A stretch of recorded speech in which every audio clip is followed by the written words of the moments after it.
kulu mun sigilen bɛ Mali kɔnɔ n'o kulu sigira sariya fɛ kulu yɛrɛ n'o ka baara ye ka adamadenw ka hakɛ lafasa ka hakɛw don bala ale ni ka fɛɛrɛw tigɛ kɔlɔlɔ o kɔlɔlɔ ani tɔɔrɔ jugu bɛ adamaden tɔɔrɔ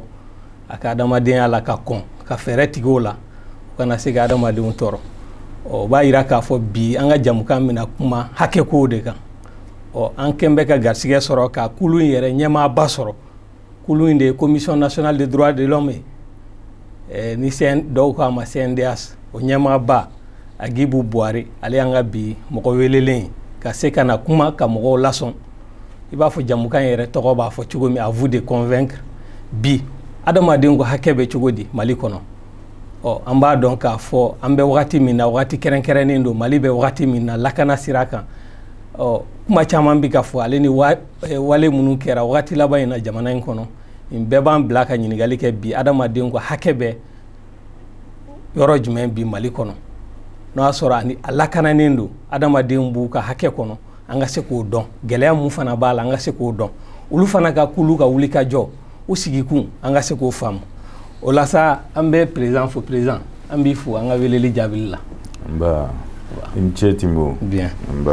o la sa yan'an ka don an ka ɲininkaliw kɔnɔ n bɛ fɛ i k'i yɛrɛ fɔ an ye an b'a dɔn i ye sariya kɔni kalan kɛ i b'o dɔn i y'o dɔnbagangana ye mais hali bi mɔgɔw ka se k'i dɔn joni Agibu Buwari d'accord o tɛ baasi ye k'i fo k'i waleɲuman dɔn ka an filɛlibaga n'an lamɛnbaga bɛɛ fo i y'a fɔ cogo min ne ye Agibu Buwari n ye sariya kalan kɛ n ye baara daminɛ bankiw sariya bon ɲɛmɔgɔya la ka na laban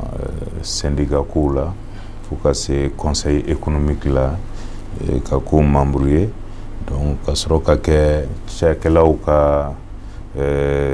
cɛbɔ ye Commission nationale des droits de l'homme la n'o ye jamana yɛrɛ ye cakɛda min sigi min ɲɛsinen don adamadenw ka hakɛ kɔlɔsili ni tɔpɔtɔli ma n'a bɛ fɔ o ma ko Commission nationale des droits de l'homme du Mali donc o commission ye autorité administrative indépendante de ye donc mɔgɔ 9 de b'a kɔnɔ minnu bɛ sugansi décret fɛ décret min bɛ ta conseil des ministres la donc ne kɛra a ɲɛmɔgɔba ye. D'accord. Commission nationale des droits de l'homme, il y a mɔgɔ 9 de b'a kɔnɔ o kulu jumɛnw de b'a kɔnɔ. Bon kulu ka ca kɔnɔ a dabɔ kun ye pour que jamanaden bɛɛ ka se k'i yɛrɛ sɔrɔ a kɔnɔ parce que adamaden hakɛ a bɛ se baara sugu bɛɛ ma a bɛ se cakɛda sugu bɛɛ ma donc kulu minnu b'a kɔnɔ fɔlɔ o ye kulu minnu bɛ adamadenw ka hakɛw kɔlɔsi n'a bɛ fɔ o ma association des droits de l'homme olu ka cɛbɔ b'a kɔnɔ avocats ka cɛbɔ b'a kɔnɔ juges ka cɛbɔ b'a kɔnɔ dɔgɔtɔrɔw n'a bɛ fɔ olu ma médecins olu ka cɛbɔ b'a kɔnɔ kalankɛlaw ka se an ka kalansobaw ma n'a bɛ fɔ o ma université olu ka cɛbɔ b'a kɔnɔ aw yɛrɛ journalistes aw ka cɛbɔ b'a kɔnɔ a bɛ fɔ minnu ma ko diinɛ mɔgɔw confession religieuse olu fana ka cɛbɔ b'a kɔnɔ cɛbɔ wɛrɛw b'a kɔnɔ bon o ye musolakaw ye kulu minnu bɛ musow ka hakɛw kɔlɔsi donc olu fana ka représentante b'a kɔnɔ donc o de ye o mɔgɔ 9 de bɛ fara ɲɔgɔn kan ka commission nationale formée o b'a yira k'a fɔ Mali kulu caman b'i yɛrɛ sɔrɔ aw ka nin CNDH kɔnɔ n'o ye kuluba in ye adamadenw ka hakɛ labatoli tɔpɔtɔli ale ni ka ɲɛsigi kɛ wale jugu kana adamadenw sɔrɔ o la sa an bɛ fɛ k'a dɔn kulu in hali bi aw ka wulikajɔ bɛ boli sira jumɛn kan. Bon sariya dɔ de y'an bila sen kan n'a bɛ fɔ o ma loi 2016-36 du 7 juillet 2016 donc o sariya taara Mali député bulon fɛ san 2016 donc a fɔra ko cakɛda belebele 3 o de b'an bolo fɔlɔfɔlɔ a bɛ fɔ o ma ko promotion des droits de l'homme promotion droit de l'homme tɛ dɔwɛrɛ ye ka adamadenw ka hakɛ cari jamana kɔnɔ donc jamanaden bɛɛ ka se k'a faamu adamaden hakɛ ye min ye donc a bɛ taa bange min na a nafa ye min ye a kɛkun ye min donc o ye jɔyɔrɔba fɔlɔ ye filanan ye min a bɛ fɔ o ma ko protection des droits de l'homme protection des droits de l'homme o kɔrɔ ye ka hakɛw kɔlɔsi parce que adamaden hakɛ a tɛ bɔ sanfɛ ka cun adamaden n'a bɛ bange de wa Mali fana ye sariyaw de ta ka fɔlɔ sariya sunba la minnu bɛ adamaden hakɛ waleya o sariya sunba kɔfɛ Mali y'i bolo bila sɛbɛn wɛrɛw la ani diɲɛ maaw cɛ minnu fana bɛ adamadenw ka hakɛ sabati donc o bɛɛ lajɛlen de bɛ fara ɲɔgɔn kan o de b'a to an bɛ se ka adamadenw ka hakɛ kɔlɔsi a bɛ fɔ o ma protection donc o y'an ka baara belebele filanan ye baara belebele sabanan a bɛ fɔ o ma ko prévention de la torture o kɔrɔ ye ɲangata dɔw bɛ yen a man ka da adamaden kan i ye kojugu kɛ cogo o cogo torture o man ka da i kan o ye ɲangata bɛɛ la belebele ye et puis an bɛ yaala fana ka kasobonw kɔnɔnaw lajɛ n'a sɔrɔ adamadenw n'u danbe bɔlen t'u la parce que kasoladon kɔrɔ tɛ ko k'i danbe bɔ i la kasoladon kɔrɔ ye i ka taa ka segin i yɛrɛ sago la o bɛ dabila mais droitw b'i bolo hakɛw b'i bolo i kan ka dumuni kɛ i kan ka furakɛ i man ka bugɔ jɔlɔkɔ man ka k'i la chaîne man ka k'i la donc o hakɛw fana an bɛ yaala kasobonw ni ɲɔgɔn cɛ ka daminɛ polisisow la gendarmesow la fo kasobobaw la ka kɔlɔsili kɛ n'a sɔrɔ o hakɛw dafalen don n'a ma dafa fana an bɛ sɛbɛnw kɛ ka yira k'a fɔ nin yɔrɔ la hakɛw ma dafa donc ni ɲangata min bɛ ta ni sanction min bɛ ta o bɛ ta olu kama ni baara kunba saba mun b'aw bolo ni n'o ye ka adamadenw ka hakɛ ka se ka fɛɛrɛ kɛ mɔgɔ ka se k'a dɔn u ka hakɛ ye mun ye sariya ye mun d'u ma ale ni hakɛ fana k'a pɔtɔ ka tɔpɔtɔ k'a latanga hali bi n'o ye protection ye ale ni ka se ka fɛɛrɛ kɛ sini ɲɛsigi ko la kɔlɔlɔ jugu y'a fɔ cogo min kana adamadenw sɔrɔ o sira la aw ka baara kɔnɔna na gɛlɛya bɛ jumɛn na a saba la ou bien aw ye gɛlɛya jumɛn sɔrɔ a saba la bon gɛlɛya bɛ a bɛɛ la mais min ka nɔgɔ kosɛbɛ o ye n ye fɔlɔ min fɔ o ye promotion ye c'est-à-dire ka cari jamana kɔnɔ ka cari diɲɛ kɔnɔ donc an bɛ kɛnɛ min kan o y'o kɛnɛ dɔ ye pour que mɔgɔw bɛ se ka faamuyali sɔrɔ adamaden hakɛ la parce que mɔgɔ caman hakili la ko tubabuw ka kow de don ko a fɛnw bɔra tubabu la ka na bin an kan u t'a faamuya k'a fɔ an yɛrɛ ka sɛbɛnw de bɛ hakɛ ninnu wajibiya an ka jamana ɲɛmɔgɔw kan donc il faut que bɛɛ k'o faamuya mais n'an tora ka nin baro ninnu sigi ka nin kɛnɛw sigi a ka ca ala fɛ mɔgɔw bɛ faamuyali sɔrɔ o la bon gɛlɛya bɛ yɔrɔ filanan min na fana o ye protection ye kɔlɔsili yɔrɔ parce que bɛɛ t'a faamuya fana k'a fɔ n'a fɔra ko dɔ minɛna tiɲɛnikɛ la ou bien k'a ye sariya sɔsɔ ko a ka tila k'a fɔ ko hakɛ b'o tigi bolo donc il faut que o faamuyali ka sɔrɔ donc o ye gɛlɛyaba ye an ka baara la donc f'an k'o ɲɛfɔ ka sariya sɛbɛnw labɔ k'a jira hali faama dɔw yɛrɛ t'a faamuya ka se fo État yɛrɛ sanfɛlabaw la dɔw bɛ minnu t'a faamuya k'a fɔ adamaden hakɛ kɔlɔsili a nafa ye min ye a wajibiyalen don État kan donc an bɛ gɛlɛyaba sɔrɔ o yɔrɔ la. A nafa bɛ bɛɛ kan. A nafa bɛ bɛɛ kan donc sabanan in ye kasobonw ka kɔlɔsili ye ka kasobunadenw ka hakɛ segin u ma gɛlɛya b'o yɔrɔ fana na parce que mɔgɔ caman b'a fɔ an ɲɛna k'a fɔ minnu yɛrɛ bɛ kɛnɛma olu ma dumuni sɔrɔ ka fa a bɛ taa ko a bɛ kasobunadenw tɔpɔtɔ olu fana t'a faamuya k'a fɔ sariya sɛbɛnw de bɛ nin bɛɛ wajibiya jamana kan sariya sɛbɛnw de bɛ nin bɛɛ wajibiya anw kan donc o kama nin baro ninnu nafa ka bon kosɛbɛ donc mais sisan komi an mɛnna baara la dɔɔni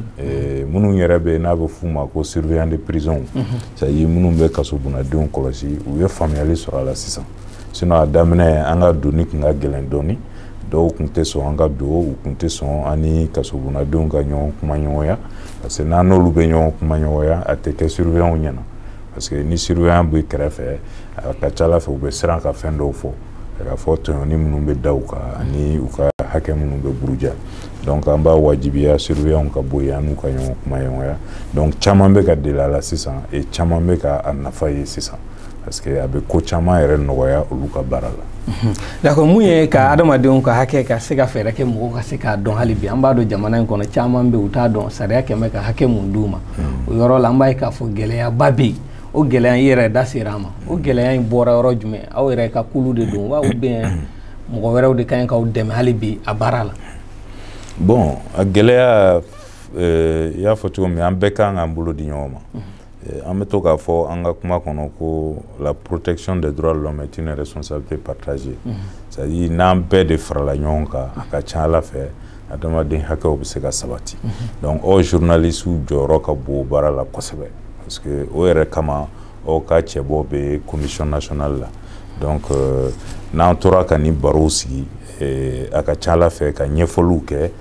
jama fanba b'a faamuya o bɛ an ka baara nɔgɔya an bolo et puis bɛɛ ka nafa b'o de la. Mais kunnafoni di siraw ka ca bi jamana in kɔnɔ an b'a dɔn k'a fɔ bɛɛ fɛɛrɛ ye bi a bɛ se ka baara kɛ ni mun ye mɔgɔw ka se k'u ka hakɛ dɔn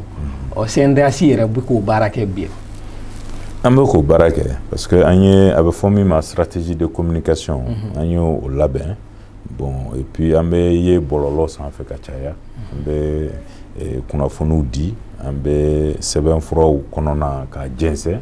pour que mɔgɔw ka faamuya k'a fɔ an bɛ ko caman fɔ an yɛrɛ hakilila tɛ sariya sɛbɛnw de don sariya senw de don donc o baara ani journalistes b'a kɛ ɲɔgɔn fɛ parce que n'an ka baara caman bɛ yen n'an bɛ bɔ ani journalistes bɛ bɔ ɲɔgɔn fɛ olu bɛ sɛbɛnw dilan a kow kan ka ɲɛfɔ k'a fɔ commission nationale taara nin baara in kɛ a nafa ye nin ye a nafa nin bɛ se jamanadenw ma donc o bɛɛ b'an dɛmɛ pour que an ka se ka an jɔyɔrɔ fa adamadenw ka hakɛ kɔlɔsili a n'a tɔgɔtɔ. Mais est-ce que o baara donnen bɛ ba la kosɛbɛ CNDH kɔnɔ parce que an b'a jateminɛ an bɛ jamana mun kɔnɔ a mɔgɔ kalannen ka dɔgɔ o sira fɛ an b'a dɔn k'a fɔ i kan ka tɛmɛ kunnafoni di fɛ siraw fɛ mɔgɔw bɛ minnu lamɛn kosɛbɛ radio sow b'o la lesow b'o la a ka kan yɛrɛ ka kanw na mɔgɔw ka se k'u ka hakɛ dɔn misaliya la wagati laban in an y'a ye k'a fɔ jɛkulu dɔw wulila association k'a ɲɛfɔ mɔgɔw ye vignette contrôle kan ka kɛ cogo min a ka kan ka kɛ hakɛ mun kɔnɔ ka d'a kan n'a bɛ kɛ mairie mɔgɔ ka kɛ yen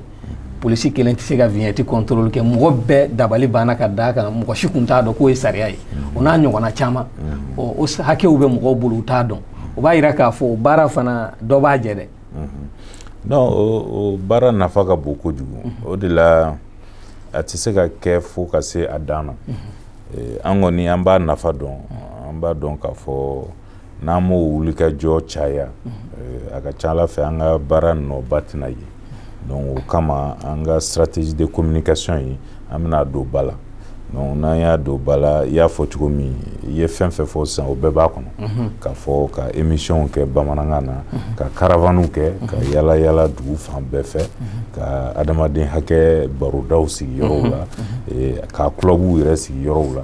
pour que vraiment an ka surunya jamanadenw na parce que tant que an bɛ Bamakɔ dɔrɔn donc a ka ca Ala fɛ jamana fan tɔw olu tɛ se ka bɔ a kalama kosɛbɛ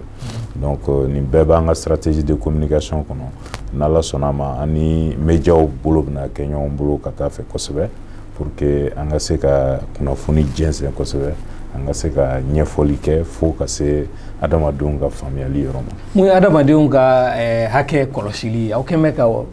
wulikajɔ jumɛn k'o sira fana kan? O sira kan an ka baarakɛyɔrɔ yɛrɛ la kuluba dɔ bɛ yen n'a bɛ f'o ma ko sous commission protection c'est-à-dire an ye cakɛda dɔ dilan a kɔnɔ min ɲɛsinnen don o yɛrɛ dɔrɔn ma adamaden hakɛ kɔlɔsili dɔrɔn ma donc kuluba saba de bɛ yen kuma bakurunba fɔ la kuluba fɔlɔ o ye promotion kuluba ye kuluba filanan o ye protection kuluba ye ni kuluba sabanan o ye prévention de la torture kuluba ye donc kuluba min ɲɛsinnen don hakɛw yɛrɛ kɔlɔsili ma donc an kɛlen don k'o sigi sen kan olu de bɛ yala ka enquêtew kɛ ani ni mɔgɔw nana ka plainte don k'a fɔ u ka hakɛ burujara donc an b'a sɛbɛnw lajɛ an b'a kalan an b'a faamuya donc ni enquête minnu kan ka kɛ ɲɛɲinini minnu kan ka kɛ a ko la an bɛ t'o ɲɛɲiniliw kɛ n'a yera k'a fɔ ko tiɲɛ don a tigi ka hakɛ burujara faama min kan k'a ko ɲɛnabɔ an bɛ sɛbɛn ci o ma ou bien an yɛrɛ bɛ wuli ka se o faama ma donc pour que mɔgɔ sugu a ka bila a ka hakɛ kɔnɔ donc n'o m'a bɔ a bɛ se ka kɛ yɛrɛ an bɛ se fo tribunal la an bɛ se ka hali ka avocat ta ka di dɔw ma n'an y'a ye k'a fɔ se t'u ye ka avocat ta mais u ka hakɛ burujalen don a ka ca Ala fɛ an y'o caman kɛ a mɔgɔw y'u ka procès gagné u bilal'u ka hakɛw kɔnɔ a caman ye lettres caman pour que k'an remercier o fɛn o bɛɛ b'an bolo an ka site ka papiers b'an bolo an b'a dɔw kɛ an ka rapport kɔnɔ donc k'a yirila k'a fɔ dɔrɔn kɔlɔsili o jɔyɔrɔ ka bon an fɛ yen kosɛbɛ. Mun ye prévention ye ko aw bɛ ka mun kɛ o sira fɛ? Prévention de la torture o yɛrɛ fana an b'o baara kɛ kosɛbɛ et puis sanga ni waati bɛɛ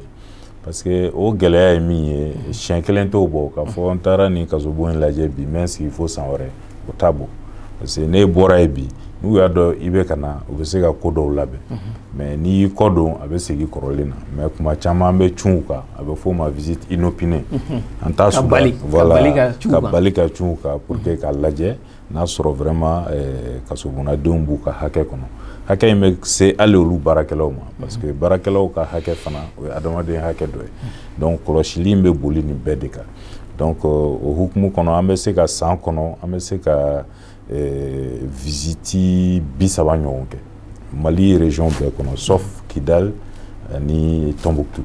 Sinon voilà Kidal kɔni an ma se yen fɔlɔ bon Tombouctou ni Gao an ka ɲɛbila dɔ bɛ yen n'a bɛ f'o ma ko représentant an ka ɲɛbila bɛ Kayi fana Kayi mara la ɲɛbila dɔ b'an bolo fɛn fana comment on appelle Mopti Mopti donc o région saba de an ka ɲɛbilaw bɛ yen donc olu bɛɛ ka baara ye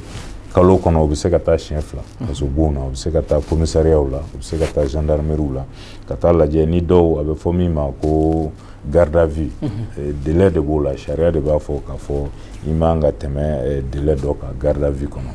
donc tile 3 cayalen voilà tile 3 n'a bɛ tɛmɛ o kan ka procureur ɲininka tile 2 don mais n'a sera tile 3 ma fo procureur ka yamaruya donc o hukumu kɔnɔ u bɛ yaala k'o jateminɛw kɛ ka registres lajɛ n'a sɔrɔ vraiment o hakɛ ninnu batolen don donc a wulikajɔ ka ca parce que an bɛ o mission kɛ sanga ni waati bɛɛ wa n'an bɔra mission na n'an ye min kɔlɔsi k'o man ɲi an b'o kɛ sɛbɛn kɔnɔ an b'a ci u ka ministre ma ou bien n'an ni commissaire yɛrɛ ye ɲɔgɔn kumaya a ka ca ala fɛ commissaire caman bɛ yen u bɛ ka faamuya san CB caman fana bɛ yen u bɛ k'an ka baara faamuya donc n'an ye ɲɔgɔn kumaya hakɛ buruja min bɛ yen u bɛ dankari la et puis u bɛ layidu ta an ye k'a fɔ u tɛna segin a ɲɔgɔn wɛrɛ kan mais o t'a bali ko an tɛ continuer ka taa kɔlɔsiliw kɛ. An b'a ye k'a fɔ aw ka sariya in kɔnɔna na aw ni jamana cakɛda caman kan ka baara kɛ ɲɔgɔn fɛ i bɛ se k'o cakɛda dɔw fɔ an ye aw ni minnu bɛ baara kɛ ɲɔgɔn fɛ. Bon an ni jamana cakɛda bɛɛ bɛ baara kɛ parce que adamaden hakɛ caman b'a lajɛ k'a fɔ kasobondenw ka ko dɔrɔn don ou bien ni mɔgɔ minnu bɛ tribunal la o dɔrɔn tɛ adamaden hakɛ bɛ boli fɛn bɛɛ kan baloko sira fɛ kɛnɛyako sira fɛ école ko sira fɛ même seko ni dɔnko sira fɛ droit à la culture donc o bɛɛ bɛ adamaden hakɛ kɔnɔ donc o kosɔn an ni cakɛda bɛɛ bɛ baara kɛ d'ailleurs sariya min b'an bolo an ka décret o b'a yira k'a fɔ n'an mago sera cakɛda o cakɛda ma i wajibiyalen don i k'an ka laɲini sabati voilà a f'o ma pouvoir de réquisition o ye Mali cakɛda bɛɛ o ye Mali cakɛda bɛɛ a kɛra kɛnɛrɛ ye o a kɛra état ka service ye o a kɛra service wɛrɛw ye o n'an sera fɛn fɛn ma ko nin ko bɛ adamaden hakɛ kun kan ko ka laɲini dɔ sɛbɛn u la u diyagoyalen don ka jaabi di an ma min bɛ taa adamadenw ka hakɛ kɔlɔsili sira fɛ donc o ye ko belebeleba ye mɔgɔw tɛ min fana dɔn o b'an ka sariya sɛbɛn kɔnɔ. mais o bɛ ka kɛ nɔgɔya kɔnɔ wa.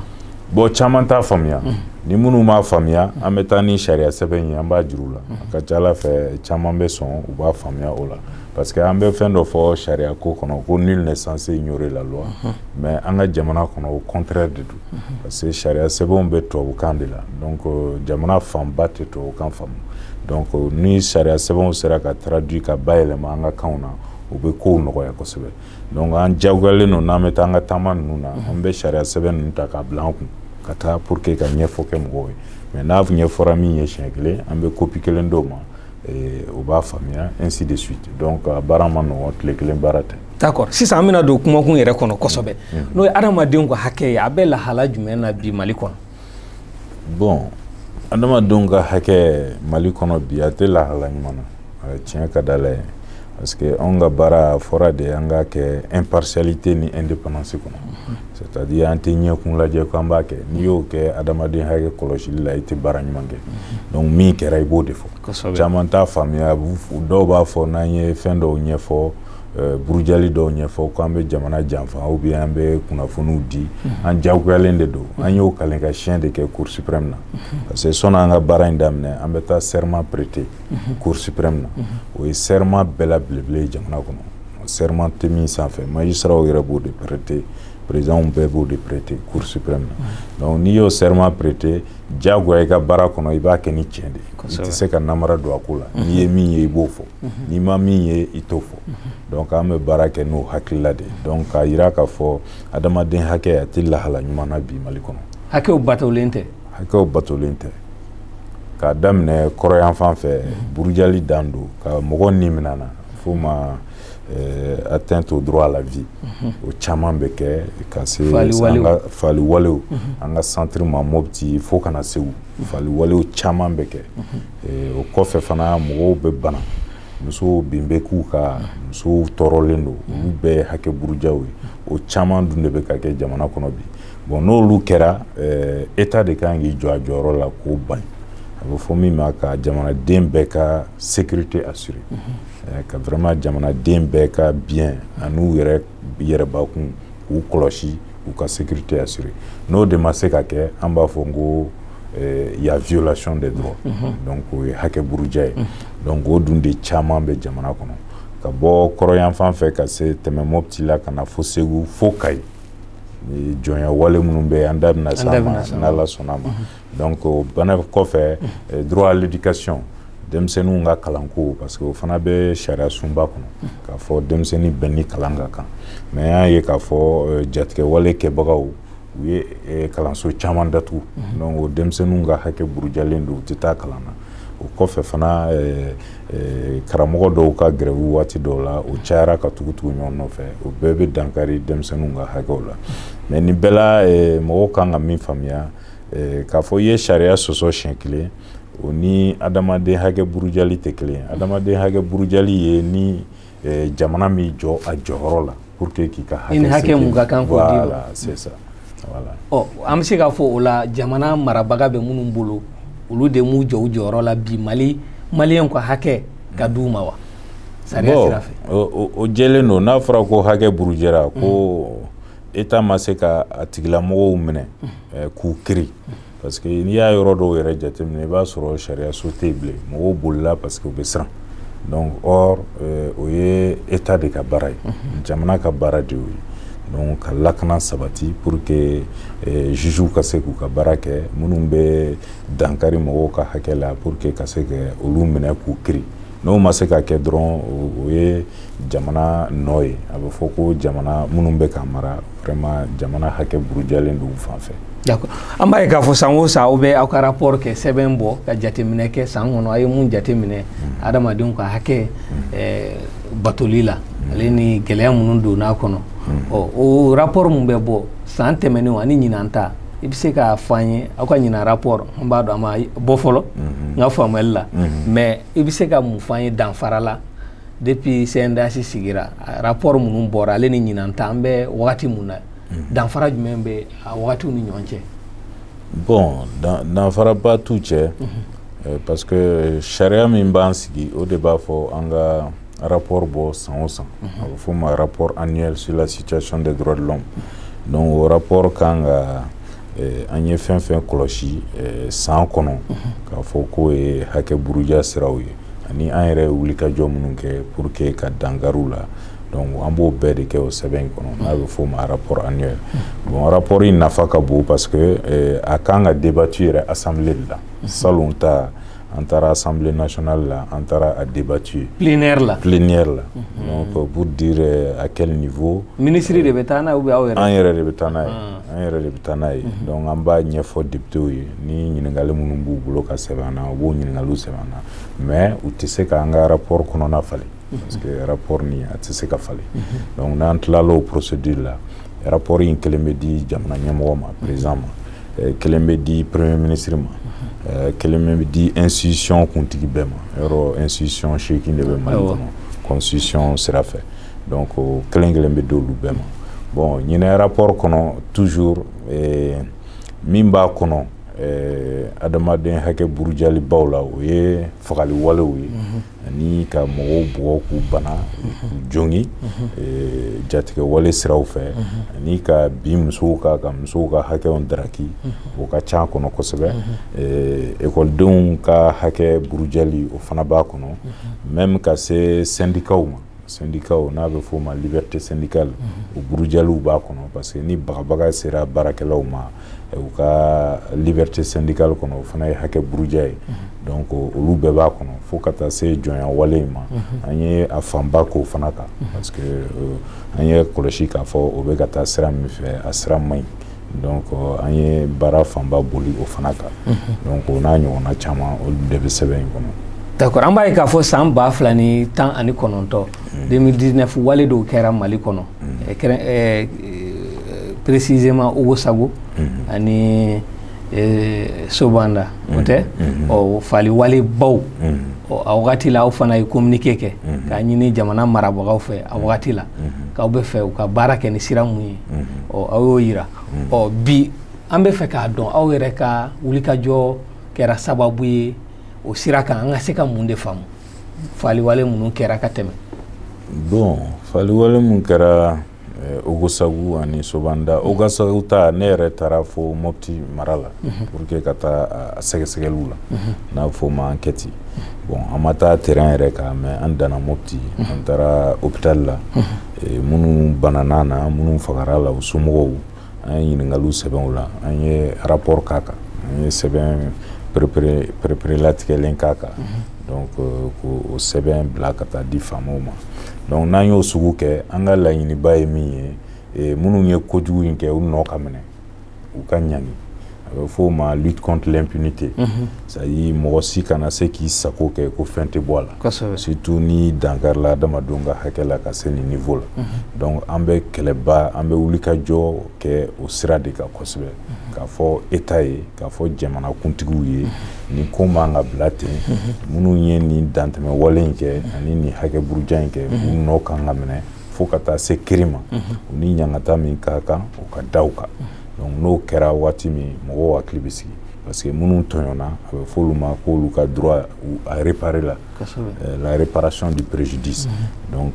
dekun min donn'u kun o bɛ se ka ladila cogo min ani u ɲɛji bɛ se ka cɛ cogo min tant que o ma kɛ an hakili tɛ sigi donc an b'o kɛlɛ la toujours parce que halisa a jugement ma kɛ ka yira k'a fɔ mɔgɔ minnu minɛna na mɔgɔ minnu nɔ yera la olu jugement ma kɛ fɔlɔ. Enquête ma se a dan ma. Enquête ma se a dan na parce que u ye min fɔ an ye k'a fɔ procureur ye enquête dayɛlɛ parce que ya pôle spécialisé bɛ yen min ɲɛsinnen don terrorisme kɛlɛli ma donc a siège bɛ commune 6 la commune 6 procureur ye o ɲɛmɔgɔ ye donc u y'a yira k'a fɔ enquêtew bɛ sen na sɛgɛsɛgɛliw bɛ sen na que n'Ala sɔnna a ma a ko tɛna bila ten. A wagati la aw y'a ɲini k'a fɔ k'aw bɛ fɛ enquête impartiale ka kɛ crédible ko transparente jɛlen wa a ka kɛ jɛlenya la a ka kɛ teliya la a y'o bɛɛ ɲini mais o kana se fo sisan ma o rapport ma bɔ o enquête ma kɛ. Enquête ma ban parce que enquête juge d'instruction ka niveau la a ko ka gɛlɛn dɔɔni a ko ma nɔgɔn parce que moyen kow b'a la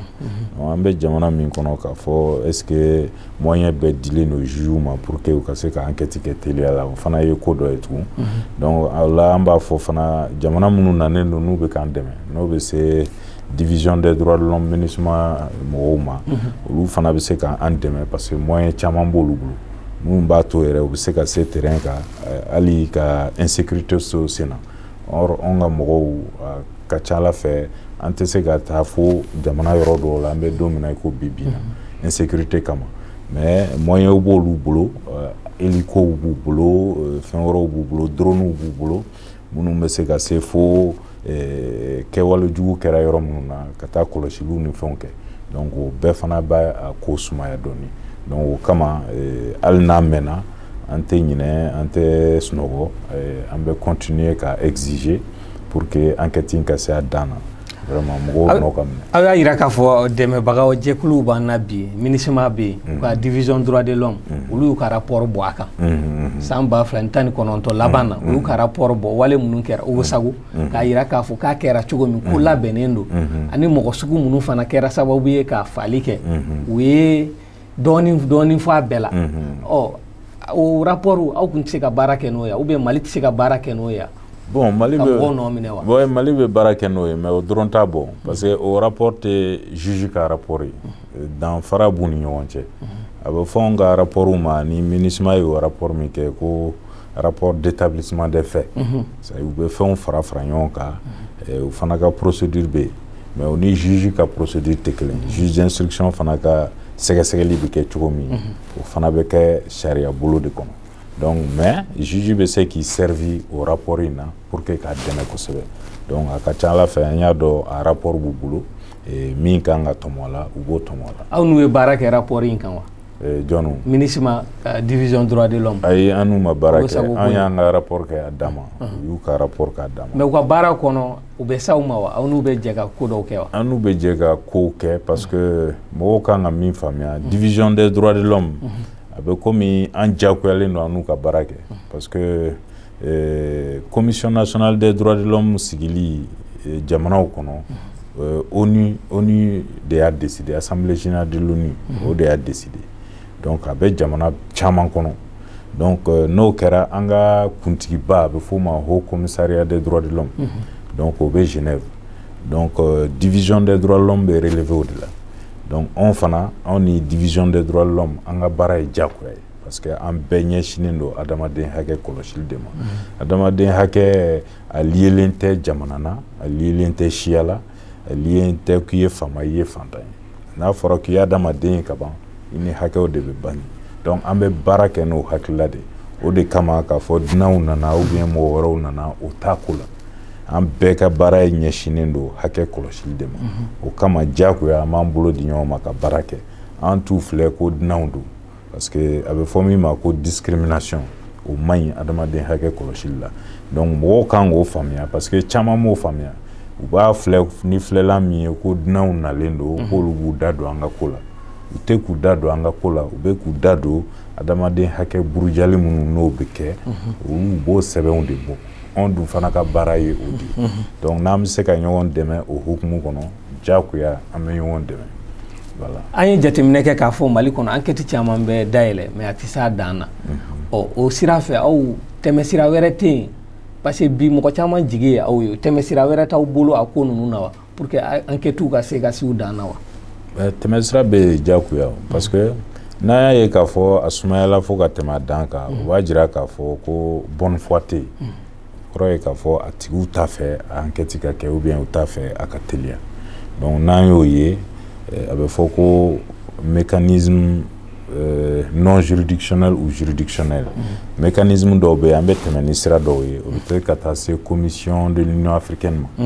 an bɛ se ka sɛbɛn ci olu ma k'a fɔ nin ko in kɛra mais a tɛ ka don ba la jamana kɔnɔ donc n'u bɛ se ka dɛmɛ min don an ma pour que a ko ka teliya o ye tɛmɛ sira dɔ ye. Tɛmɛ sira wɛrɛ bɛ yen a bɛ fɔ olu ma mécanisme juridictionnel donc ni Mali justice ma se ka ko min se fɔ a dan na a bɛ se ka kɛ CEDEAO juridiction dɔ bɛ yen jamanaden o jamanaden n'i ka hakɛ burujalen don i bɛ se ka tɛmɛ o fɛ i b'o minɛ cour africaine des droits de l'homme fana bɛ yen mais cour africaine des droits de l'homme ta pour que i ka se ka olu saisi fo a ka sɔrɔ i tilala i ka jamana kɔnɔ sariya sow bɛɛ ka saisili la fɔlɔ a bɛ f'o ma épuisement des voies de recours au niveau national donc o ye cour africaine des droits de l'homme ta ye a bɛ se ka se yɛrɛ ni dankarila hakɛw la ni hakɛ buruja in juguyara ka se niveau dɔ la an bɛ se ka taa fo CPI la cour pénale internationale o de kama an b'a fɔ mɔgɔw ye k'a fɔ mɔgɔ tɛ se k'i sago kɛ jamana kɔnɔ bilen adamaden hakɛ sira fɛ parce que ni nɔ ma minɛ i ka jamana kɔnɔ i ka jamana sariya sinsinbagaw fɛ i nɔ bɛ se ka taa minɛ fo jamana kɔ kan et puis a bɛ fɔ olu ma ko crime imprescriptible donc hakɛ tɛ kɛ wale minnu kɔ wale jugu minnu kɔ diɲɛ tɛ k'a kɔ hali san 80 i tilalen i ka baara bɛɛ la i nɔ bɛ minɛ donc la fo mɔgɔw k'o faamuya kosɛbɛ k'a fɔ n bɛ ko dɔ la bi fanga bɛnna bi n bɛ n sago kɛ o tɛ se ka kɛ diɲɛ kɔnɔ bilen voilà. mais aw ka wulikajɔ de la k'aw se o sira ninnu fɛ bon an ka wulikajɔ sera n'an ye cour africaine des droits de l'homme na quoi parce que an y'olu saisi affaire dɔw la donc o tun ye baarakɛlaw ka hakɛw sira dɔw ye donc an y'a ye k'a fɔ a ko banna cour suprême na mais o ma nimisi wasa donc an ye a ko lase cour africaine des droits de l'homme na voilà. D'accord o la sa an bɛ fɛ k'a dɔn bi jamana bɛ lahala mun na an b'a dɔn k'a fɔ MINUSMA fana bɛ rapport bɔ kɔsa in na an y'a mɛn o ye rapport dɔ bɔ exaction fali wale minnu kɛra Mali la ɔ aw hakilina ye mun ye o kan. bon u ye rapport in bɔ rapport in sɛgɛsɛgɛliw senfɛ u kun sera anw ma u y'an ɲininka hakilila la mais olu ka rapport kɔfɛ anw yɛrɛ ye an ka rapport labɛn an ka rapport bɛ yen bon u kɔnɔnaw man jan ɲɔgɔn na. o y'aw ka rapport annuel ye. ayi o ye événement min kɛra. Ah d'accord. A fɔlu ma rapport circonstancié. D'accord. Ni burujali hakɛ buruja dɔ kɛra fɛn jamana kɔnɔ an bɛ wuli an bɛ sɛgɛsɛgɛliw kɛ donc o ko kun kan an bɛ rapport dɔ bɔ an bɛ sɛbɛn spécial dɔ bɔ quoi donc an fana ye ɲininiw kɛ a wagati an ye sɛgɛsɛgɛliw kɛ donc an fana ka rapport bɛ yen bon u ye min fɔ mɔgɔ hakɛ min bɔnɛnɛw nin na an bɛɛ ka nombre ye kelen ye et puis dégâts minnu kɛra an b'a dɔn k'a fɔ o dégâts kelenw de fana b'an ka rapport kɔnɔ tiɲɛni wale minnu kɛra tiɲɛni wale minnu mɔgɔ hakɛ minnu fagara a bɛɛ ye hakɛ kelen mɔgɔ hakɛ minnu fagara ani min fɔra k'o man ɲɛ c'est-à-dire maintien d'ordre la ka kɔlɔsili kɛ ni mouvement bɛ yen sisan corps dɔ de bɛ yen o de ka baaraw ye an y'a ye k'a fɔ fanga bolo sira dɔ bilal'u la min t'o ka baara ye forçat donc o bɛɛ ye hakɛ burujaw ye donc olu bɛɛ bɛ an fana ka rapport aw ka hakilinaw bɛ ɲɔgɔn sɔrɔ yɔrɔ min an ka hakilinaw bɛ ɲɔgɔn sɔrɔ yɔrɔw la. ɔ mais an b'a dɔn k'a fɔ aw ka sariya kɔnɔ toujours a bɛ yira k'a fɔ ko mɔgɔ bɛ se ka s'aw ma ni plainte ye wale juguw la ɔ wale jugu minnu kɛra le 10 ka na se le 13 juillet 2020 ma ɔ aw mɔgɔ sera aw ma a wale ninnu na Mali kuluw la wa ou bien Mali mɔgɔ yɛrɛ la parce que a bɛ se k'a fɔ aw ka sariya kɔnɔ hali adamaden kelen bɛ se ka taa s'aw ma ɔ wale ninnu na mɔgɔ sera aw ma wa. bon mɔgɔ dɔw sera an ma u denw ka ko la o yɛrɛ kɔfɛ sariya kelen in b'a jira k'a fɔ hali ni mɔgɔ ma se an ma n'an bɔra a kalama an kan ka ko minɛ ba la donc a bɛ f'o ma autosaisine donc a sira bɛɛ de bɛ yen a sira fila de bɛ yen soit an bɛ plainte reçoit k'a fɔ nin hakɛ buruja in kɛra soit an yɛrɛ y'a mɛn bɔlɔlɔ kan ou bien journaliw kɔnɔ ou bien télé la an y'a mɛn ko nin ko kɛra a bɛ se adamadenw ka hakɛ ma an bɛ wulikajɔ sabati an bɛ taa ko sɛgɛsɛgɛ an yɛrɛ ma k'a sɔrɔ mɔgɔ ma se an ma donc o plaintew caman b'an bolo an bɛ ka a ɲɛɲininiw kɛ fo ka se n'a ye tribunal la parce que généralement n'an y'a sɔrɔ a mɔgɔw se t'u ye ka taa n'u ka affaire ye bɔgɔ jeninen kan an bɛ se ka avocat ɲini u ye ka avocat ta min bɛ u dɛmɛ k'u ka hakɛw défend. mais jateminɛ na aw ye mun kɔlɔsi a ko la wale ninnu na aw ka rapport kɔnɔ. wale ninnu na bon an y'a ye k'a fɔ hakɛ burujali b'a kɔnɔ n da sera a ma déjà n y'a fɔ n ko forçat ye marifa ci mɔgɔw la n'a fɔra ko manifestation na mɔgɔw bololankolonw u bɔra k'u ka nisɔngoya jira donc olu bɛ se ka kɔlɔsi cogo wɛrɛ la sariya bɛ min fɔ mais marifa tɛ se ka ci u bololankolon na donc o ye hakɛ buruja dɔ ye a yirala k'a fɔ fana tiɲɛni donna mɔgɔw ka biens la donc atteinte au bien privé donc ka taa yɔrɔw kari ka yɔrɔw détruire donc o fana y'olu ka hakɛ ye donc o fana ye hakɛ buruja dɔ ye donc o fana bɛ an ka rapport kɔnɔ ani atteinte à l'intégrité physique dɔw bɛ olu ni ma to a la mais u banana kosɛbɛ donc ni banana fana o y'a ye i ka hakɛ ye donc ni jamana ma jɔ a jɔyɔrɔ la pour que k'i furakɛ k'i ka fɛn bɛɛ ta en charge donc o fana ye hakɛ burujaw ye donc o bakurun de bɛ anw ka fana ka sɛbɛn kɔnɔ. mais mun fɔra mɔgɔ hakɛ la o ye joli ye i y'a jira k'a fɔ aw ni MINUSMA mɔgɔ ta bɛɛ bɛ taa kɛ kelen. bon 14 an ye sera ka min sɛbɛnciya o ye 14 14 voilà voilà. Oh, d'accord. Bi an bɛ fɛ k'a dɔn an b'a mɛnna ko CNT sigira u bɛ fɛ ka na kulu sigi ko commission ad hoc mais o wagati kelen kɔnɔ an y'a ye k'a fɔ ko procureur fana ye communiqué bɔ k'a fɔ ko information dayɛlɛla nin wale kelen ninnu kan minnu kɛra le 10 ka taa bila le 13 juillet 2020 ɔ o kɔnɔna na an bɛ se ka mun faamu est-ce que politique ko bɛ se ka don nin na wa ou bien baara bɛ to justice kelen de bolo. Bon, politique ko man ka don a la parce que adamaden hakɛ ni politique tɛ fan kelen fɛ o de kama an bɛ kuma ka wasa parce que an bɛ kuma ni sɛbɛnw de ye sariya sɛbɛnw de ye an tɛ taa ni politique hakilila ye donc min bɛ sariya kɔnɔ an bɛ taa n'o sira de ye sariya de b'a fɔ ni hakɛ buruja kɛra justice de kan k'i occuper a la donc vraiment olu de kan ka enquête kɛ olu de kan ka enquête kɛ olu de bɛ sɛgɛsɛgɛliw kɛ olu de bɛ enquête kɛ et puis olu de b'a juger fana k'a fɔ mɔgɔ min nɔ b'a la mɔgɔ min nɔ t'a la donc a politique côté vraiment on date do la parce que u bɛ baara kɛ ni aw ye yan a sira kan justice awɔ an bɛ baara kɛ ɲɔgɔn bolo kuma dɔw aw ka rapport mun n'a y'a kɛ nin wale ninnu kan rapport dir'u ma wa non pour le moment an ma rapport d'u ma an m'a d'u ma fɔlɔ d'accord o la sa hali bi an bɛ to adamadenw ka hakɛ ko la an b'a ye k'a fɔ dɔgɔkun tɛmɛnen minɛni caman kɛra Mali kɔnɔ chroniqueur yɛrɛ dɔ b'a la n'o ye radio baarakɛla ye Mohamed Yusuf Bathily ka taa se ɲɛmaa dɔw ma PMI Mali directeur b'o la ka taa se présidence yɛrɛ secrétaire général k'u minɛna o y'o bila AGFU fana directeur n'a directeur adjoint k'u minɛna k'u ye directeur bila adjoint bɛ gendarmerie ka bolo kan o minɛni wale minnu kɛra aw yɛrɛ ka wulikajɔ kɛra mun ye a ko la. Bon, d'abord an y'a mɛn i n'a fɔ bɛɛ jamanaden bɛɛ y'a mɛn cogo min ko mɔgɔw taara minɛ u ka cakɛdaw la k'a sɔrɔ a ma kɛ justice ka sira kɔnɔ k'a sɔrɔ a ma kɛ sariya sira kɔnɔ kaba an ye ɲininkali kɛ an y'a ye k'a fɔ o ye tiɲɛ an ye communiqué kɛ k'o dénoncer an y'a yira k'a fɔ a tɛ kɛ adamaden hakɛ bonyani kɔnɔ ni baara sugu tɛ kɛ ni mɔgɔ bɛ minɛ a bɛ tɛmɛ ni sariya ka sira de donc an ye o nisɔngoya jira k'a fɔ o kan ka dabila jamana kɔnɔ o kɔfɛ an ye wulikajɔ kɛ pour que dayɔrɔ k'a dɔn a mɔgɔ ninnu bɛ yɔrɔ min fɔlɔ parce que kunnafoni jɛnsɛnnen a kuma dɔn fɔlɔ bɛ yɔrɔ min an y'a yira k'a fɔ n'a ma dɔn k'u bɛ yɔrɔ min ni mɔgɔ minɛna jamana ka mɔgɔw de fɛ jamana ɲɛmɔgɔw ka mɔgɔw fɛ n'u dɔyɔrɔ ma dɔn a bɛ f'o ma ko disparition forcée o ye crime contre l'humanité disparition forcée k'a fɔ i taara mɔgɔ minɛ i y'a latunu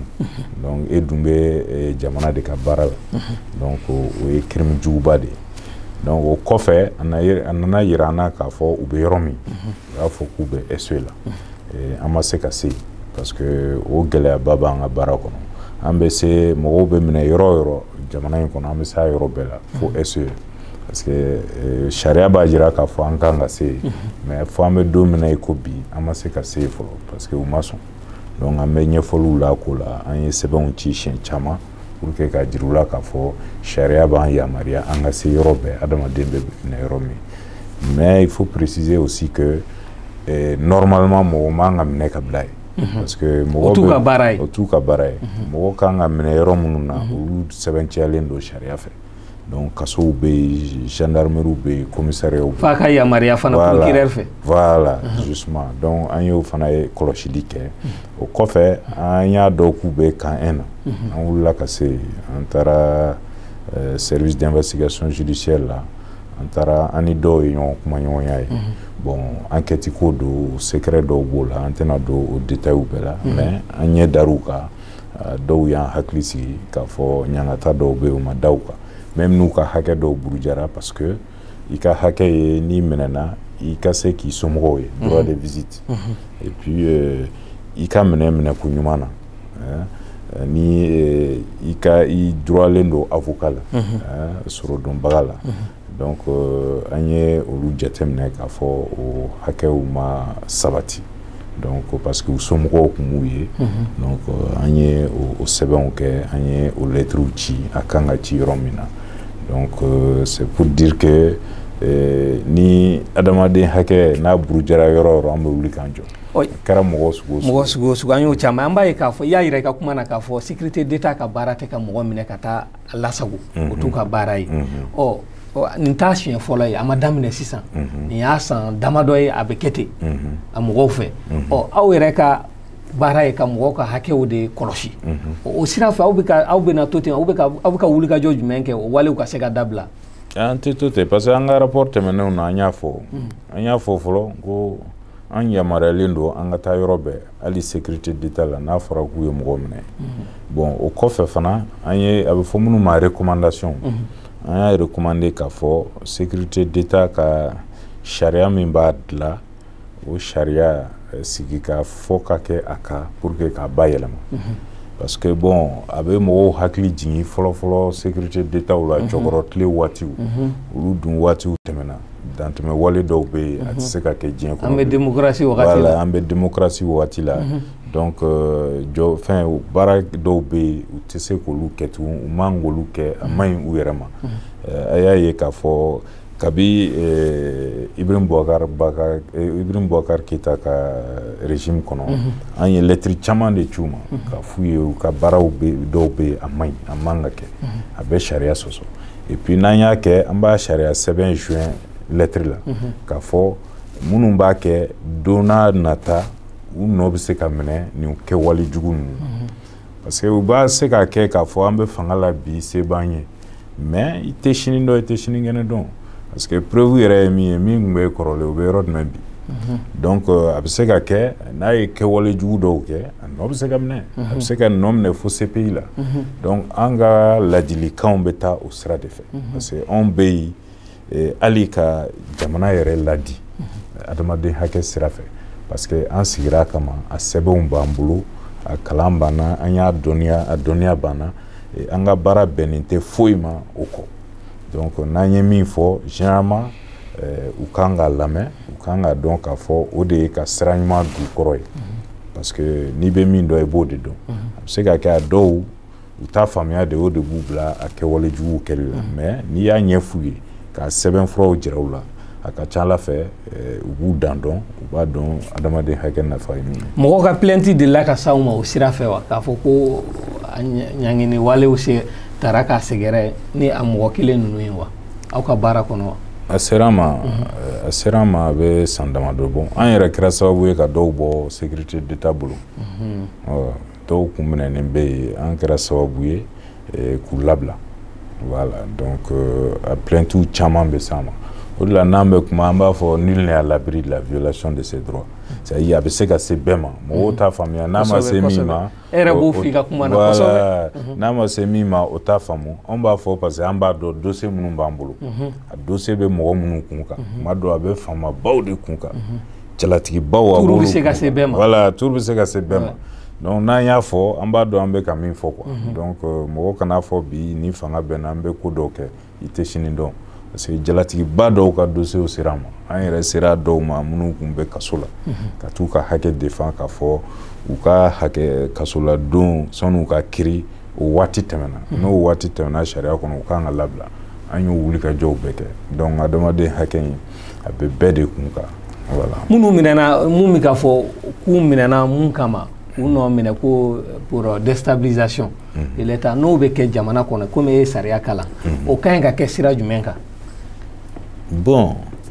déstabilisation, c'est vrai que au be sécurité d'État ka mission kono ka fɔ u kan ka jamana institution kɔlɔsi bon mais hali n'o bɛ kɛ o dan ye ni interpellation waati kɛra u b'a kan ka bila sariya ka bolo kan jugew ka bolo kan pour que olu ka sɛgɛsɛgɛliw kɛ sinon n b'a fɔ ko nkalon b'a la ou bien tiɲɛ b'a la parce que ma enquête kɛ ma dossier ye mais o kuma sugu o fɔ ka di kojugu i bɛ se ka taa baga e ma sisan k'i minɛ k'a fɔ i tun bɛ ka déstabilisation kɛ a ka nɔgɔn kojugu donc o de kama o fɛn sugu ni a tigi interpellé la dɔrɔn an ka laɲini ye sariya kɔnɔna na a ka di jugew ma jugew ka enquêtew kɛ olu ka sɛgɛsɛgɛli tɔw kɛ olu ni commissariat ou bien gendarmerie olu ka enquête tɔw kɛ wa tigi ma ɲi ka minɛ ka lamɛn k'a sɔrɔ avocat fana t'a bolo o ye sariya fana ye. O ye sariya ye. O ye sariya ye parce que o bɛ constitution yɛrɛ kɔnɔ sariya sunba kɔnɔ depuis enquête préliminaire i droitlen don avocat la wa n'i minɛna dɔrɔn dɔgɔtɔrɔ kan k'i lajɛ et puis i ka droitw kan ka notifier la i wajibiyalen tɛ ka kuma n'a man di ye donc o hakɛw fana bɛ yen sariya de b'o bɛɛ ɲɛfɔ. nin b'a yira k'a fɔ ko sariya bɛ ka sɔsɔ bi a kulu in fɛ n'o ye sécurité d'État ye adamadenw ka hakɛ sira fɛ. Bon sariya sɔsɔw b'a kɔnɔ an y'o fɔ et puis an y'a sɛbɛnw sɛbɛn ka ci parce que n'an b'a fɔ an t'an hakilila fɔ an bɛ sariya de fɔ ni an y'a sugu fɔ dɔrɔn an b'a sariya sɛbɛn fɔ article ni a fɛn bɛɛ an b'a bɛɛ ɲɛfɔ donc i yɛrɛ b'a kalan i b'a ye k'a fɔ i ye min kɛ a tɛ sariya kɔnɔ o dɔrɔn de don. mais bi sécurité d'État yɛrɛ bɛ relever service jumɛn na a bɛ relever fanga jumɛn na Mali kɔnɔ. Bon ne kun hakili la a bɛ relever présidence de la mais n ye sɛbɛn dɔ kalan kɔsa in na avocat dɔ ka sɛbɛn min y'a yira k'a fɔ k'a bɛ relever primature la. A bɛ premier ministre ka yamaruya de kɔnɔ. Voilà k'a bɛ premier ministre ka yamaruya kɔnɔ mais bon u ka kɛwalew la fɛn bɛɛ b'a yira k'a fɔ ko présidence de u b'o de kɛ bolo kan. mais est-ce que a sariyaw yɛlɛma donna na wa ou bien sariya kelen ninnu de bɛ hali bi. Ne hakili la sariya kelenw de bɛ yen donc sariya ninnu vraiment yɛlɛma kan ka don a la pour que hali k'olu yɛrɛ ka baara nɔgɔya u bolo voilà. K'a ɲɛf'u ye fana ka wulikajɔ bɛ boli sira mun kan k'a ɲɛfɔ jamanadenw fana ye. Voilà ça c'est important démocratie yɛrɛ tɛ taa o kɔ parce que fɛn bɛɛ kan ka boli sariya de kɔnɔ n'an y'o de kɛ bɛɛ bɛ lafiya basigi bɛna o de kɔnɔ parce que hali e bɛ baara la que e ye finitigi ye sariya dɔ de bɛ a yira k'a fɔ i kan ka fini don sariya dɔ de b'a yira k'a fɔ nin nkalon in o kan ka d'i ma donc n'o sariya bɔra yen i fana i bɛ segin civiliya de la donc ni sariya wɛrɛw fana bɛ jamana kɔnɔ i kan k'olu sariyaw bato diyagoya parce que ni jamana ma sigi sariya ko kan a bɛ kɛ jungle ye a bɛ kɛ min bɛ se min na o b'o buruja donc n'o dun kɛra Ala k'an kisi Ala dɔrɔn de b'o laban. Amina. An bɛ wagati mun na wagati kɛrɛnkɛrɛnnen don furancɛ fanga don an b'a ye k'a fɔ état d'urgence fana nana k'o kɔnɔ état d'urgence kɛra wagati mun na ale ni hakilina mun fɔra état d'urgence in na aw yɛrɛ hakilina ye mun y'a ko la. Bon anw ye adamaden hakɛ kɔlɔsibagaw état d'urgence ko a man d'anw ye n'i ye se k'an ye an tɛ a kuma fɛ. État d'exception yɛrɛ fansi man di anw ye. O man d'aw ye. O man di anw ye parce que mɔgɔw bɛ profiter o de fɛ ka hakɛw buruja ka turu da o dɔrɔn de kama an tɛ état d'urgence état de siège situation d'exception adamaden hakɛ kɔlɔsibagaw u t'o fɛ parce que u bɛ siran a ka ca Ala fɛ o wagati ninnu kɔnɔ prétextes bɛ caya parce que n'i b'a fɛ ka kojugu kɛ dɔ la dɔrɔn i b'a fɔ bon état d'urgence don n bɛ se ka dankari hakɛ dɔw la. parce que minnu yɛrɛ minɛna dɔgɔkun tɛmɛna a kɛra o wagati kelen. voilà parce que a b'a fɔ ko sariya b'a yamaruya état d'urgence kɔnɔ n ka dankari hakɛ dɔw la mais Ala de b'a tiɲɛ n'a nkalon dɔn mais a man d'anw ye kun min na parce que i bɛ se ka bin mɔgɔw kan. Il suffit que i k'a fɔ dɔrɔn an bɛ état d'urgence kɔnɔ i bɛ taa dɔ ka so i b'a ka da kari i b'a labɔ i bɛ min ka di i b'o k'a la i b'a sɔrɔ a kun tɛ ko i b'a nɔ minɛ ko la a kun ye a tigi bɛ ka fɛn dɔ fɔ o man di ye ou bien o man di tulo la donc o de kama an b'a fɔ hali état d'urgence kɔnɔ mɔgɔw ka hakɛw bɛ yen dan n bɛ se ka kari hakɛ la cogoya minnu na fana sariya b'olu fɔ bon o bɛɛ kɔfɛ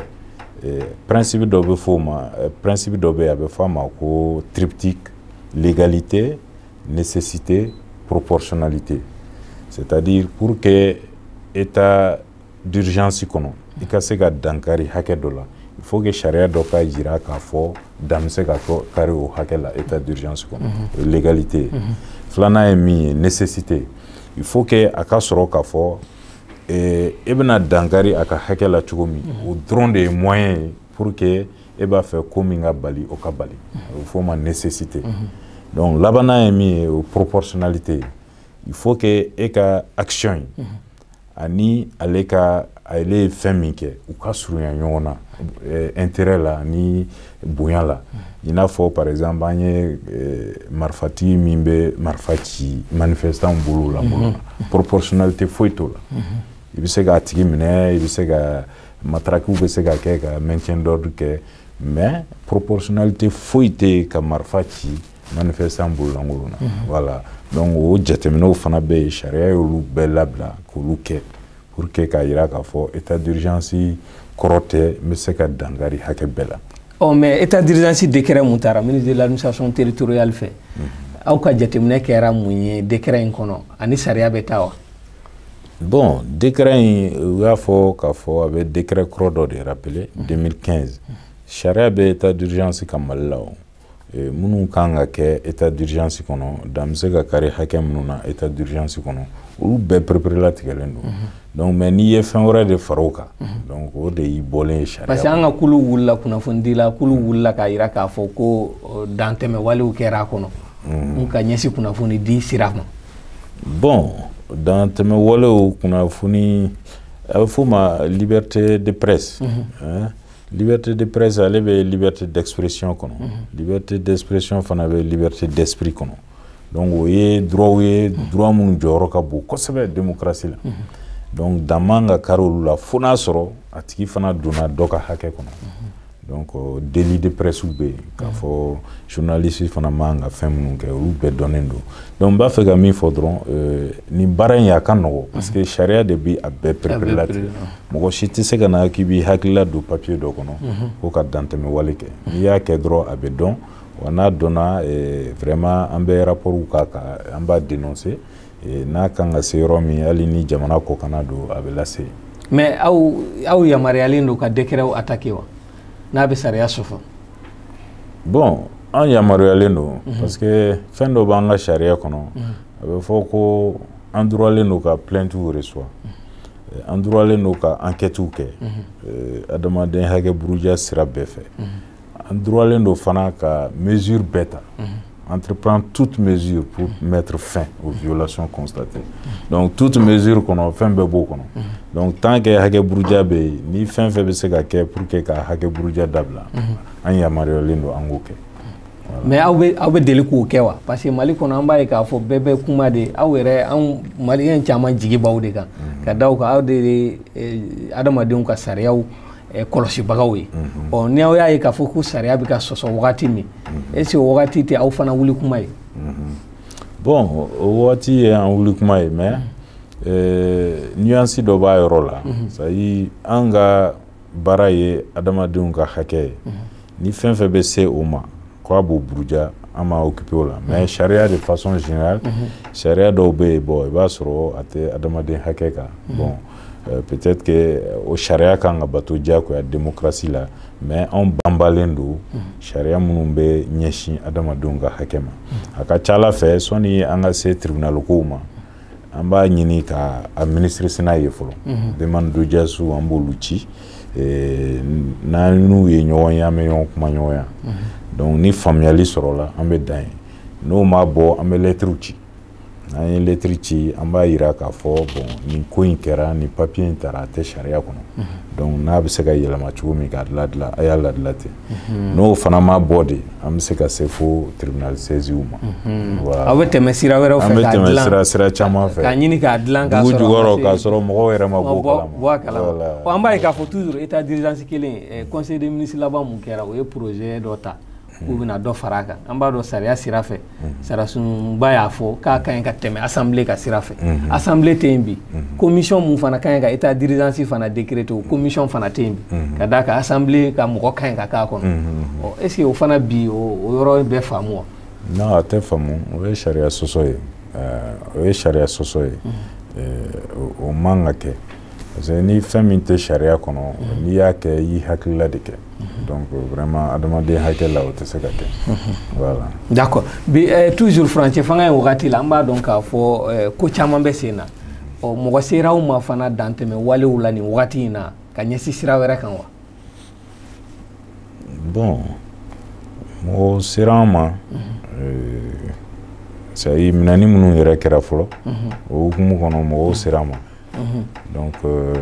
olu dossiers an bɛ o sɛgɛsɛgɛliw la an bɛ k'o kow ɲɛɲini donc o fana kɔfɛ mɔgɔ wɛrɛw sera an ma n'o ye baarakɛlaw ye baarakɛlaw ka hakɛ a bɛ fɔ min ma ko liberté syndicale ni droit des travailleurs donc u y'a yira an na k'a fɔ u bɛ ka bagabaga u ka baara kɔnɔ n'o ye liberté syndicale ye o dun sariya sunba de bɛ a yira k'a fɔ cakɛlaw droit de grève bɛ constitution kɔnɔ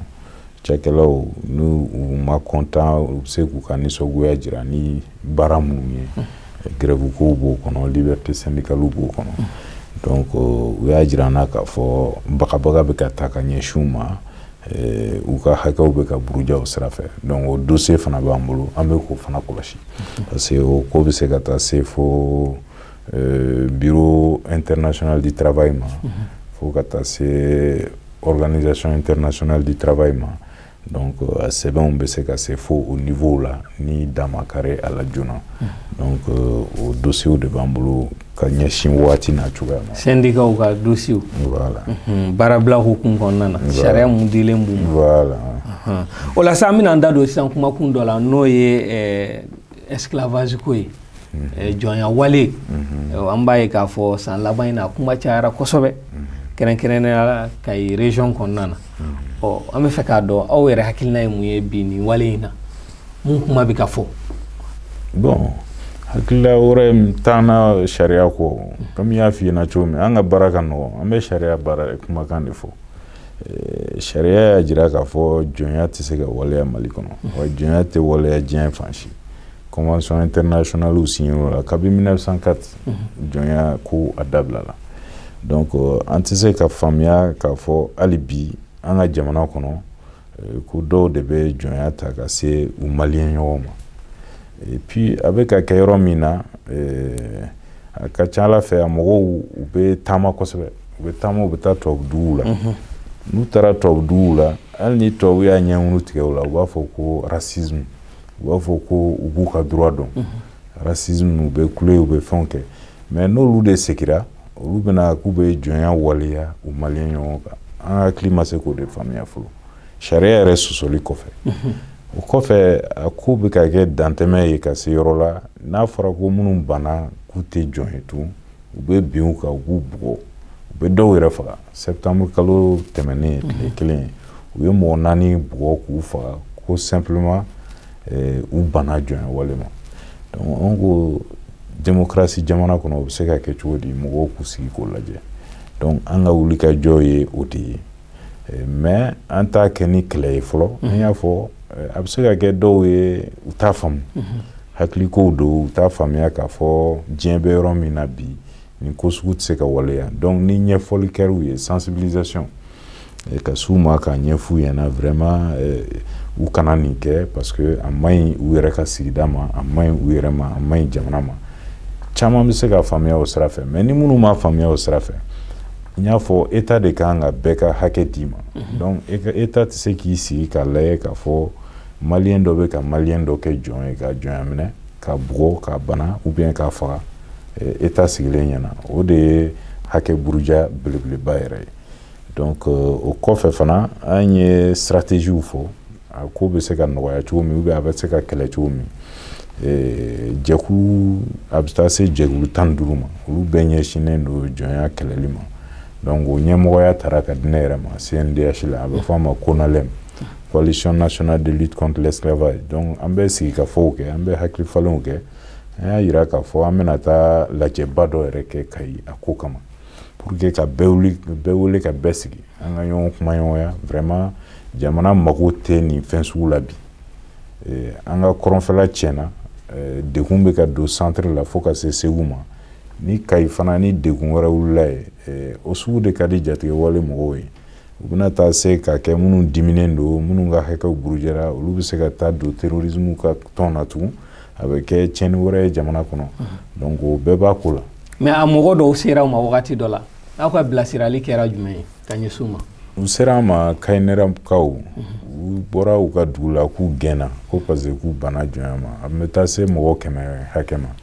denmisɛnnin kun ka ca la kosɛbɛ denmisɛnnin buruburu u ko taayɔrɔ wɛrɛ t'u la k'u sera jamana faama bɛɛ ma u ma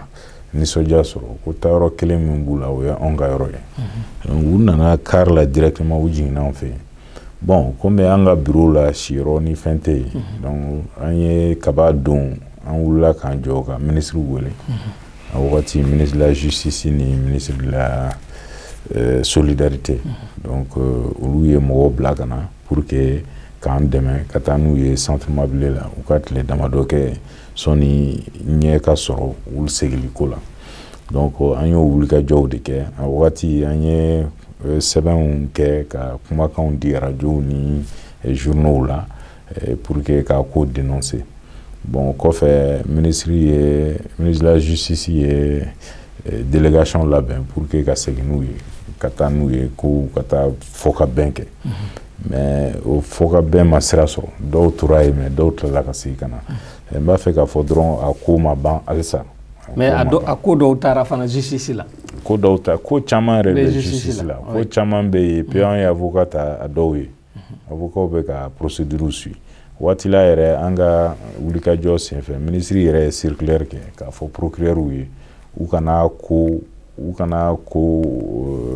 manamana minɛ tugun donc ni a ko ser'u ma vraiment ɲangini min kan ka da minnu bɛ ka nin kɛwale jugu kɛ o ɲangini ka da u kan et puis a procès ka teliya donc ministre yɛrɛ ye o lettre circulaire kɛ a wagati e yɛrɛ fɛ a bɛ se ka kɛlɛ ni sira jumɛn ye bi sariya sira wa ou bien sigikafɔ sira de a bɛ kɛlɛ ni sira fila bɛɛ de fɔlɔfɔlɔ kɔni parce que an ka laɲini tɛ ka mɔgɔw minɛ k'u don kaso la ou bien ka fɛn wɛrɛw kɛ sigikafɔ sensibilisation ni information an ka laɲiniba y'o ye fɔlɔ donc n'o de ma bɔ parce que dɔw bɛ yen olu tɛ faamuyali kɛ o t'a ɲini k'a faamu n'o ma min ta bɔ bon sariya bɛ o de kama n'i ye sariya sɔsɔ i nɔ kan ka minɛ sinon a bɛ fɔ o de ma impunité olu tɛ se ka mɔgɔw ka hakɛ buruja k'u sigi ten k'a fɔ ko se b'an ye ou bien wari b'an kunna donc o fana o tɛ se ka kɛ jamana kɔnɔ donc état kan ka wuli k'i jɔ i jɔyɔrɔ la o yɔrɔ la. An b'a dɔn k'a fɔ sariya sunba kɔnɔ a kɔnnen don o n'a ta bɛ bi an bɛ fɛ k'a dɔn est ce que Mali mɔgɔw bɛ sariya kɛrɛnkɛrɛnnenya la a kama. oui an b'o wulikajɔ fana na c'est à dire ka sariya dɔ ta min bɛ jɔnya kɔn jɔnya ani a nɔfɛ kɛwalew sariya min b'o kɔn i n'a fɔ a bɛ Mauritanie cogo min i n'a fɔ a bɛ Niger cogo min donc an b'o sariya ɲɔgɔn nɔfɛ Mali la donc en 2015 yɛrɛ a kun avancera kosɛbɛ fo a sariya kun sera fo conseil des ministres salle kɔnɔ mais après a samana ka bɔ yen an t'a dɔn a bɔra kun min na donc hali bi an bɛ ka wulikajɔw kɛ pour que o sariya in ka ta a ka ca Ala fɛ n'Ala y'an dɛmɛ ni transition in kɔnɔ n'a ma se ka kɛ fanga kura min bɛ na an hakili b'a la k'a fɔ a ko a tɛna bila ten. Ministre de la justice kɔrɔ dɔ y'a fɔ ko a fɔra ko ni sariya taara k'a bɛ kɛ ko comme si c'est un navet ko Mali sɔnna k'a fɔ ko jɔnya bɛ k'a ka jamana kɔnɔ ka kɔrɔ ko o bɛ se ka kɛ hali diɲɛ m'a bolo ko ba ye ko juguba ye est ce que bi o sira kan an mago bɛ sariya la o la wa. non an mago bɛ sariya la c'est à dire bon o ye hakilila de ye sinon diɲɛ maa b'a dɔn bi ko jɔnya bɛ ka kɛ o parce que diɲɛ foyi tɛ se ka dogo bilen o vidéo bɛ fan bɛɛ kɛwale minnu bɛ kɛ u yɛrɛ bɛ kumakanw kɛ k'a fɔ n ka jɔn dɔ bi n ka jɔn dɔ sini n'a ma sɔn n b'a faga i b'a fɔ wulu o kumaw bɛ yen o bon tubabuw b'o bɛɛ kalama. aw yɛrɛ taara terrain kan ka sɛgɛsɛgɛli kɛ an ye sɛgɛsɛgɛli kɛ siɲɛ caman a sɛbɛntiyara an taara Mambri a sɛbɛntiyalen don a tɛ dogo la yɛrɛ donc bɛɛ b'o kalama donc jɔnya wale de don u b'a fɔ ko laada dɔw b'a fɔ ko laada pour que ka ko maamu mais en réalité n'a sera yɔrɔ dɔ la u yɛrɛ dusu bɛ bɔ u b'a fɔ ko laada ko yɛrɛ tɛ an ka jɔnw de don an ka jɔnw don min ka d'an ye an b'a k'u la u b'a bɛɛ ɲɛfɔ ko wɛrɛw b'a kɔnɔ yɛrɛ minnu tɛ se ka fɔ publiquement donc vraiment bɛɛ b'a kalama donc sariya ka ta dɔrɔn pour que ka juge dɛmɛ u ka baara la parce que juge ko de ni sariya sɛbɛsɛbɛli sariya kɛrɛnkɛrɛnnen ma ta pour que k'a jira k'a fɔ jɔnya ye nin ye et puis a kan ka ɲangini ni hakɛ ye donc a b'olu ka baara gɛlɛya u bolo donc o de kama an bɛ wulikajɔ la pour que sariya in ka ta. sariya wɛrɛ fana tali bɛ ka ɲini n'o ye sur les violences basées sur le genre n'o bɛ kɛ ka an balakaw sɛgɛrɛ kosɛbɛ an b'a ye k'a fɔ kuma cayalen don nin wagati in na aw yɛrɛ ka wulikajɔ dɔ y'o ye aw ka recommandation na a y'a ɲini k'u ka baara kɛ n'o ye aw hakilina ye mun ye bi Mali mɔgɔw b'o fana na bi wa. Mali mɔgɔw b'a la n'an ye fɛn fɛn ɲini i b'a sɔrɔ Mali mɔgɔw b'a la dɛ bon n y'a fɔ cogo min an ka sariyaw bɛ kiiri tigɛ cogo de don wa a waleya cogo de don wa non ou bien a boli cogo de don o gɛlɛya de t'an kan ni sariya ko ye wa sariya ko gɛlɛya bɛ Mali la bi yan sariya ko gɛlɛya bɛ yen bon a fila bɛɛ bɛ yen kiiri tigɛ cogo ni fɛnw olu bɛɛ bɛ yen mais an ka problème min ye sariya kɔnɔna dɔnnen tɛ quoi parce que a bɛɛ bɛ tubabukan na bon hali minnu ye tubabukan kalan caman t'a faamuya kuma tɛ jamana fanba ma donc o de bɛ na ni gɛlɛya caman ye sinon ni loi min filɛ nin ye n'i y'a jateminɛ a tɛ musow dɔrɔn kun kan a bɛ cɛ ni muso bɛɛ kan violence basée sur le genre n'i y'a fɔ genre sisan caman hakili la musow dɔrɔn don musow dɔrɔn tɛ genre a bɛ se cɛw ma a bɛ se denmisɛnnin kunda a bɛ se lujuratɔw kunda donc vraiment k'a fɔ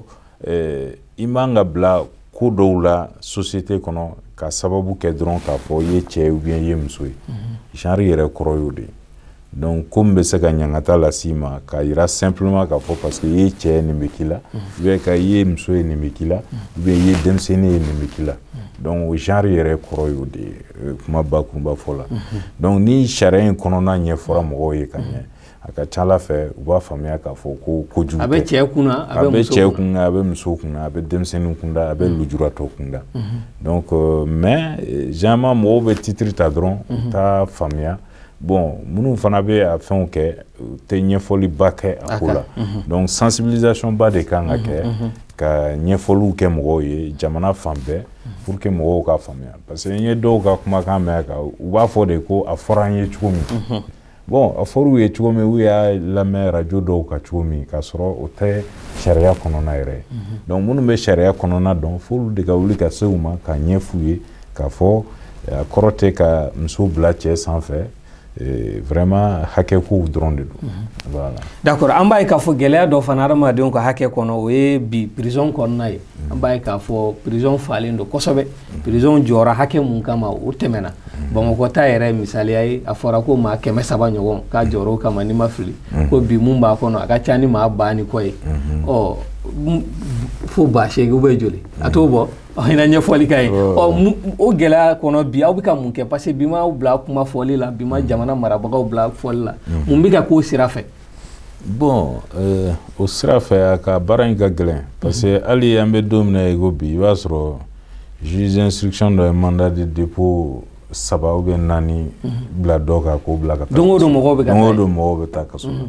donc i tɛna ban kaso bunnajo la hali n'i ye kaso 100 jɔ n'a ma baara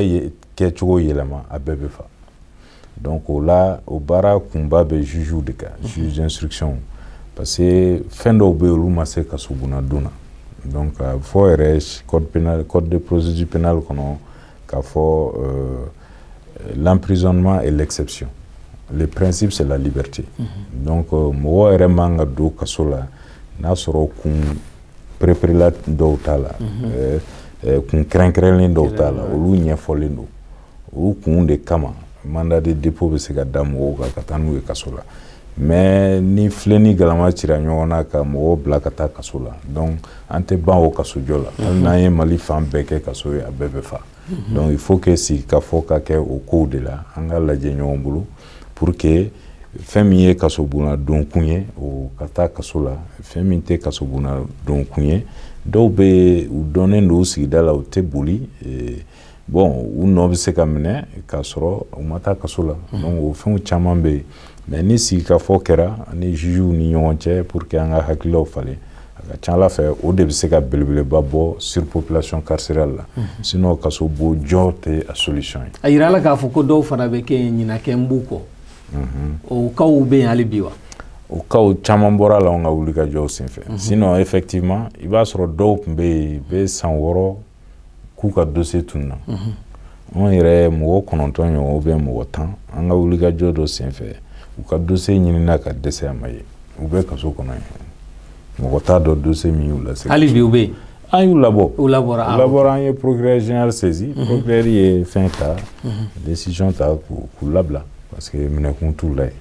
donc o kaw bɛ yen mais an ka wulikajɔw de b'a to an bɛ bɔ ninnu kalama et puis an b'u régulariser d'accord an bɛ furancɛ fanga mun na a fɔra ko yɛlɛma wagati don ka yɛlɛma don sɛbɛnw na o la bi yɛlɛma jumɛn de ka gɛlɛn aw ma kosɛbɛ réformew la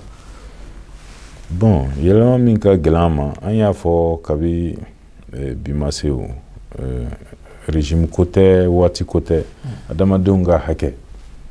vraiment o ka don ba la kosɛbɛ jamana kɔnɔ donc o de ka gɛlɛn anw ma kosɛbɛ kosɛbɛ parce que n'o de kɛra bɛn bɛna jamana kɔnɔ bɛɛ bɛ lafiya ni bɛɛ bilali ka hakɛ kɔnɔ est-ce que mankan bɛ kɛ jamana kɔnɔ bilen voilà donc o de y'anw ka o bɛ kɛ ni sira jumɛn ye sariya sunba wa ou bien ka bon a bɛ kɛ ni sira min ye a bɛ sariya sunba kɔnɔ sariya sunba n'i y'a ta a jɔnsen 19 fɔlɔ olu bɛɛ bɛ adamaden hakɛ de kan donc pour que ka jira adamaden hakɛ nafa ka bon cogo min mais a bɛ se ka don ba la cogo min